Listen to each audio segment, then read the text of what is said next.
There is new and frankly disturbing reporting about ICE here in Portland, Oregon, and I don't think it's getting enough attention. This is a piece that came out yesterday, October 12th, in the Willamette Week. It's a story about how allegedly ICE agents at the McAdam facility here in Portland prevented first responders from treating an injured protester, and an ICE agent allegedly threatened to shoot an ambulance driver. So this reporting from Andrew Schwartz, again of the Willamette Week, says that on October 5th, an ambulance crew here in Portland informed dispatchers over the radio that it was attempting to transport a patient from the ICE facility to Legacy Emanuel Center, but ICE officers were impeding its departure. 6 minutes later at 9:40 p.m., according to publicly archived radio records, the medic driving the vehicle delivered an update. We are still not being allowed to leave by ICE officers. So the Willamette Week was able to access 2 confidential incident reports. They were filed by 2 different medical workers, and their accounts mirror each other's and are consistent with the audio recordings that are publicly available. They state that they were unable to leave because of conflict with federal agents. In both of the reports, the first responders say that federal agents blocked the ambulance's departure by standing directly in front of the vehicle. As the delay dragged on, again, injured person in the back who needs to get to the emergency room. So federal agents are standing in front of the ambulance. As this is dragging on, the ambulance worker decides to put the car in park, which causes it obviously to just roll forward till the wheels lock, right? Right, we all know how to drive a car. We all know what happens when you put your car in park. The reports indicate that federal agents did not like this, so much so that an agent threatened to shoot and arrest the ambulance driver. The driver, frightened, asked why. An agent, according to the reports, responded that the driver had attempted to hit him with the ambulance. I was still in such shock, the driver later wrote, that they were not only accusing me of such a thing, but crowding and cornering me in the seat, pointing and screaming at me, threatening to shoot and arrest me, and not allowing an ambulance to leave the scene. This was no longer a safe scene, and in that moment I realized that the scene had not actually been safe the entire time that they were blocking us from exiting, and that we were essentially trapped. Now, we know from sworn statements in court by Portland police that ICE is the one who is instigating and inflaming the situation down at the ICE facility. And I have talked about this extensively. ICE is there to escalate. They are not there to de-escalate. We have multiple reports from protesters that ICE are engaging in behaviors in an attempt to drum up charges of things like resisting arrest. According to this reporting, Portland city officials and others have accused federal agents in several cases of needlessly intensifying situations. My poodle has some thoughts about what ICE is doing. Sorry about that. ICE is needlessly intensifying situations that might have easily remained far more calm. There was footage from just a couple of days ago of a line of protesters that are standing and yelling. They're allowed to do that. That's allowed. That's part of your protected First Amendment right to free speech. Standing and yelling, and you can see a wall of ICE agents aggressively charging at them, and one of them puts his arms out and just shoves that protester right to the ground. Totally escalating, right? No interest in de-escalating.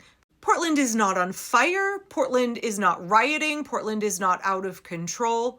Portland is not hell on earth. It's not a war zone. The only violence happening in our peaceful city is being carried out by the American Gestapo known as ICE. While we are here talking about nonviolent resistance and teaching each other strategies for de-escalating and keeping each other safe, we see ICE as a threat to our safety. We see ICE attempting to inflame and escalate situations. We see ICE violating people's rights. And in this case, ICE blocking first responders from taking an injured Portlander to the hospital. In this case, we see ICE agents threatening to shoot a first responder. The Willamette Week says that none of the agencies they reached out to at the federal government have responded to a request to comment on the situation. The Willamette Week also sought comment from the ambulance crew members, the ambulance company, and the union that represents the workers.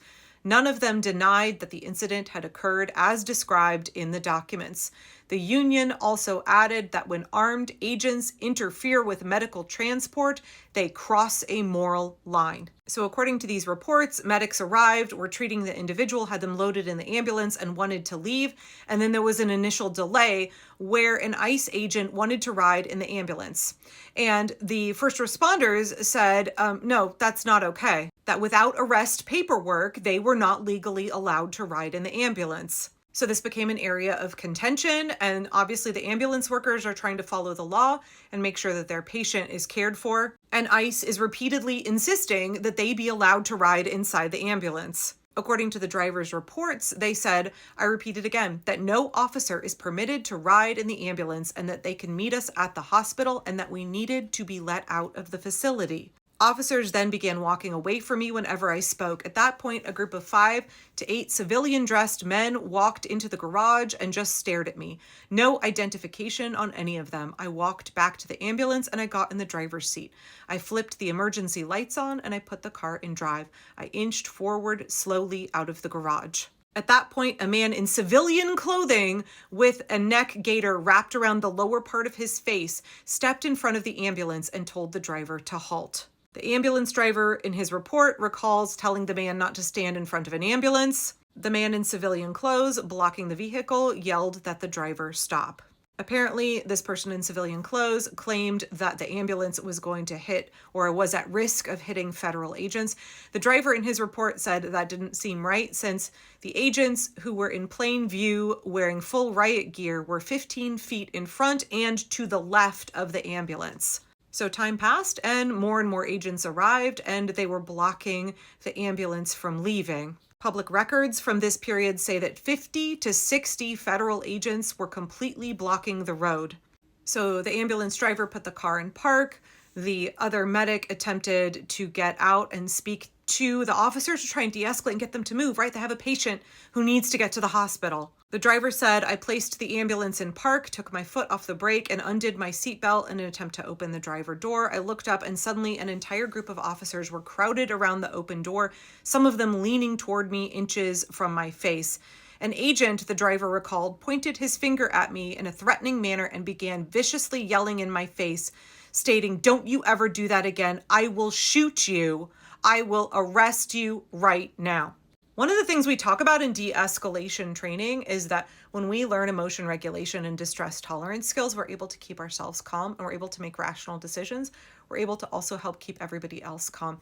I can fucking promise you, ICE agents don't have any training in distress tolerance. They don't have emotion control, emotional intelligence. I guarantee you these ill-trained thugs, oath keepers and proud boys, they are in a heightened emotional state all of the time. I am sure that their anxiety level is through the roof all of the time because they're play acting. They're fatal live action role playing. They don't know what they're doing. They are not well trained.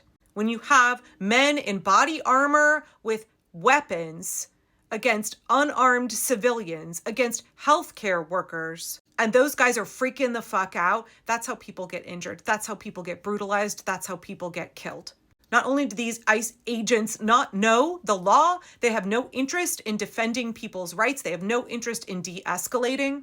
I guarantee you that they are really wound up. I'm sure some of them are itching to brutalize people, but I'm sure a lot of them are really scared. And scared people who are way in their emotion mind and unable to access rational decision making do not have good training. They don't have the muscle memory. They've not gamed out these situations. They are absolutely unqualified and their emotions are running very high. That's when situations get incredibly dangerous. No competent, trained member of federal law enforcement would scream at an ambulance driver that he would shoot them because they put the ambulance in park and attempted to get out and have a conversation so that they could get their patient to the hospital. Just want to remind you that here in Oregon, first responders are members of the Teamsters. Hey, if you're a Teamster, if you're a member of a union, if you're a member of that union, how do you feel about an ICE agent threatening to shoot an ambulance driver, threatening to shoot one of your own?